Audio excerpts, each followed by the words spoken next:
Hello there, my very good friends. On today's wrestling news, Beth Phoenix is done with NXT commentary. Are WWE dropping the Cruiserweight Championship? We have an update on Cody Rhodes' health after all those fireballs and things. And new details on Big Swole leaving AEW. I'm Phil Chambers. And I'm Andy Murray. This is the news. We don't really have Wilborn's flair. We're never going to get it. Just, it's fine. Move on. Beth Phoenix, she's not going to be commentating on NXT much longer. She announced this herself on social media yesterday, saying basically WarGames this Saturday. Is it Saturday or Sunday? I think it's Sunday. I'm a moron. I should know that. But after WarGames, she's done. I'll just read her statement here. Ahead of WarGames, I wanted to share that this Sunday, there we go, there's the answer, will be my final night in NXT. While I remain part of WWE, I have made the choice to step away from the weekly broadcast to spend more time with my family. This was not an easy decision, as I have loved my 3+ years. Has it really been that long? Yeah, it's Gee crazy. Whiz, that's mental. And 135 episodes of NXT, and I'm incredibly proud of the bland. That was a slip. That was a slip, wasn't it? Of the brand. I will forever be really proud of the brand we've created. Jesus. Sorry NXT. I will forever be grateful to Vic Joseph, Wade Barrett, Nigel Williams, Tom Phillips, Mauro Ranallo, Triple H, Shawn Michaels, Michael Cole, and my entire NXT family, both in and out of the ring, for the amazing opportunity. NXT will always be part of me, and Auntie Betty, love her Yorkshire puddings, will always be part of NXT. Leave the porch light on for me. So yeah, she's staying with WWE, moving out of that role, wants to spend more time with her family. Fair play. Edge, her husband, is a complete lunatic who has these insane blood feuds, so it's understandable that she'd want to spend more time at home and everything else. But yeah, there you go. What do you reckon to this reshuffle on the NXT announce team? Yeah, be interesting to see who they announce in her place. Obviously, if this is the right move for her, then good job for you, Beth Phoenix. We wish you all the best in your time at home with your family, which sounds lovely enough as it is, but you'll have to wait and see what happens with the NXT announcement team, I suppose. But speaking of NXT, there might be even more changes down there in the NXT 2.0 land. And this is coming from the Wrestling Observer Radio and Dave Meltzer saying that they might be dropping the Cruiserweight Championship. Now, you might be thinking, are there any Cruiserweights left in WWE? And you'll be right. There's very, very little. They sort of ravished the 205 Live division with all of the releases this year. And this is, I guess, the last remaining thing of that sort of mini era, I guess. So there's rumblings that it might be happening with Joe Gacy, because he had his sort of talking about the all-inclusive championship, and maybe he'll win it and then turn it into an all-inclusive championship that might be some kind of like never open weight thing. Maybe. But woke, I guess. Never open woke. Never woken weight. There you go. But yeah, WWE might be dropping the Cruiserweight Championship. Yeah, there you go. This is a weird thing. I mean, we had a report a few months ago. I don't remember where it came from, but it was along the lines of WWE, you're going to give it increased focus, and now they've released everyone in the division pretty much. They've got Joe Gacy, who is the same build as me, and let me tell you, I am not 205 pounds fighting for it. On 205 Live, they've dropped the weight limit entirely. You got Odyssey Jones over there. He's like twice that weight.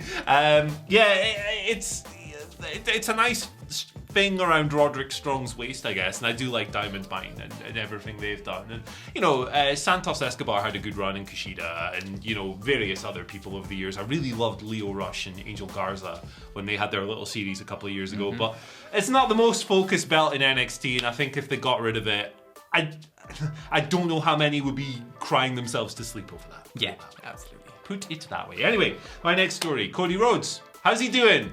Did a table bump with fire, and like, why? It's weekly TV. He was set on fire even as well. I must not get booed. The things this guy does for our entertainment are much appreciated. But it was a crazy visual on TV, of course. But we got a little update on his health actually after all of this, and this report comes from PW Insider.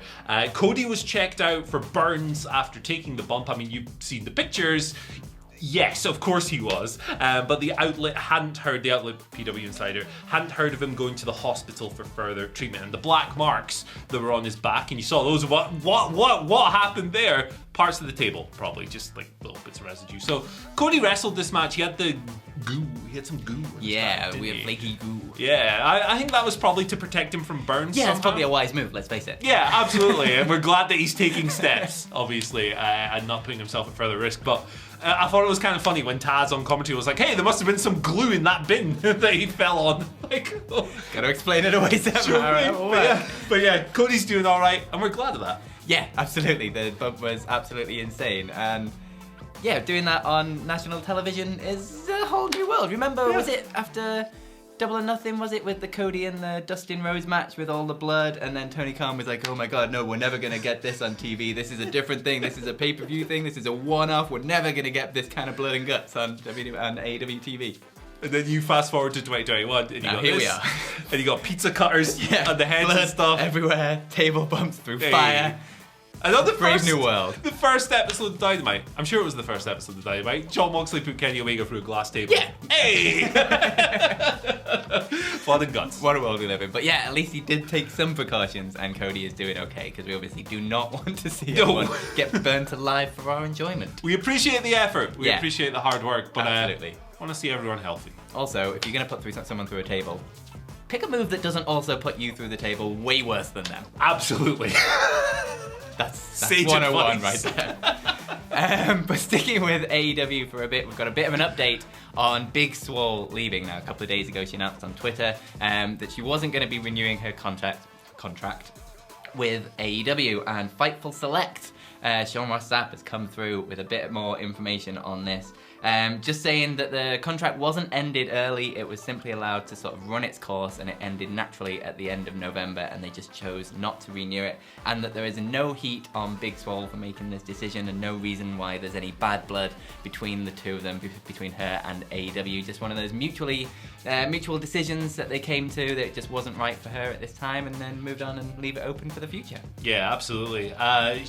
Swole's obviously had her health issues. She's spoken about her struggles with Crohn's disease. It was particularly troublesome at the start of the coronavirus pandemic, when she had to cycle off her medicine for that because she was at risk and stuff. She's spoken about this, and a horrible thing to live through, but I think it speaks to her just excellence that she's been able to enjoy a career in wrestling through all of these things. She's worked very hard and overcome a lot to get to where she is today, and like we said the other day, nothing but respect for her in this decision. Hope that whatever she does next absolutely rules. It's just a simple parting of ways. It's not a very juicy story, is it? You know, usually when we come on and talk about someone leaving the company, it's budget cuts, that's a lie, you're really rich, or this guy did this thing or whatever. No, over this crazy thing happened on the last day. Yeah, I'm gonna get on a podcast and shoot with Talk is Jericho. No, it's just a person made the right decision for themselves. And how can you be upset with that?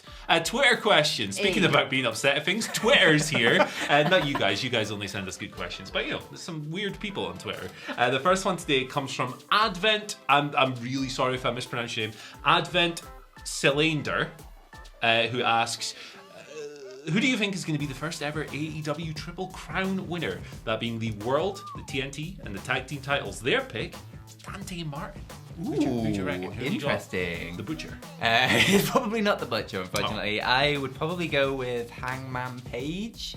He's already got two, hasn't he? He's already got two. Yeah. He's already halfway there. Well, more than halfway there. And then once he's kind of done with this run at the top, maybe drop down, and then a nice little run with the TNT title as well. I like that a lot. I'm going to be lazy and go for the opposite side of the coin and say Kenny Omega. There you go.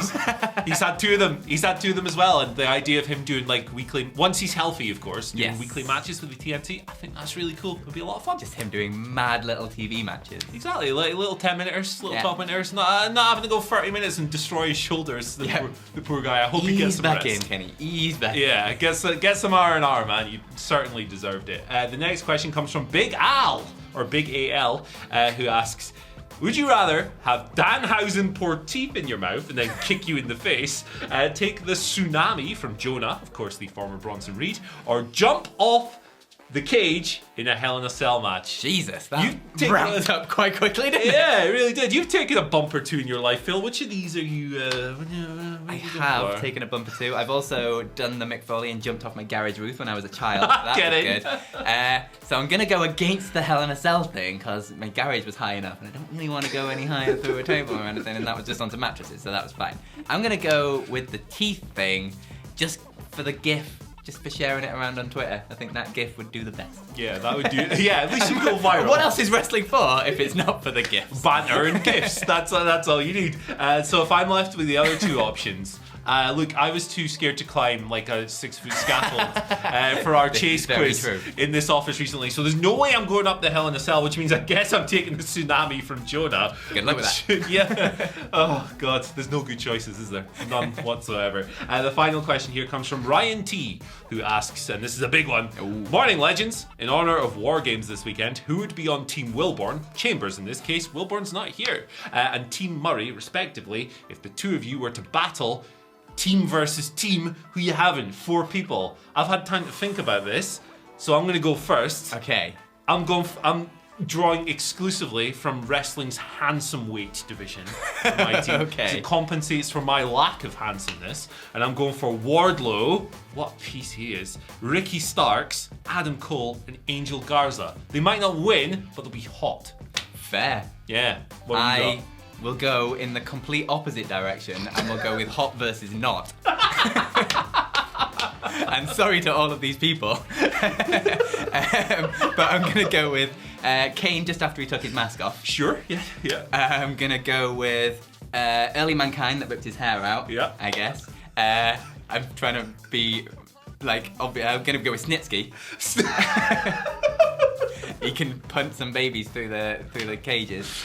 And I'm gonna go with, can't think of a third one. The Great Carly. Sorry, Carly. I was gonna say Burned Fiend. Or Burned Fiend. That'll work. Either one. Pick.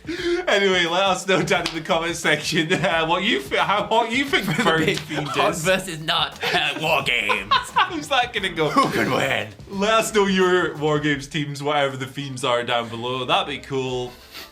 Fun stuff. Thank you for joining us today. Subscribe, rate, comment, ring the bell, all of that stuff. You can follow us on Twitter, WhatCulture WWE. Send us your questions.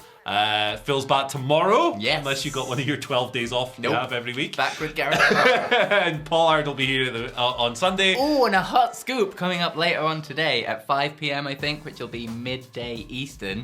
There might be a big old fat quiz coming out on the wrestling channel where we do the chase. You were too scared to climb up the scaffolding, so you couldn't be the chaser. But yeah, we do the chase, and it was good fun, and you should watch it, is what I'm getting at. The beast I am not. You can follow Phil on Twitter at PhilMyChambers, and you can follow Andy Murray at Andy H. Murray. The H stands for hip replacement, because that's what I would need if I climbed the scaffold. Goodbye. See you later. I thought it was going to stand for hot.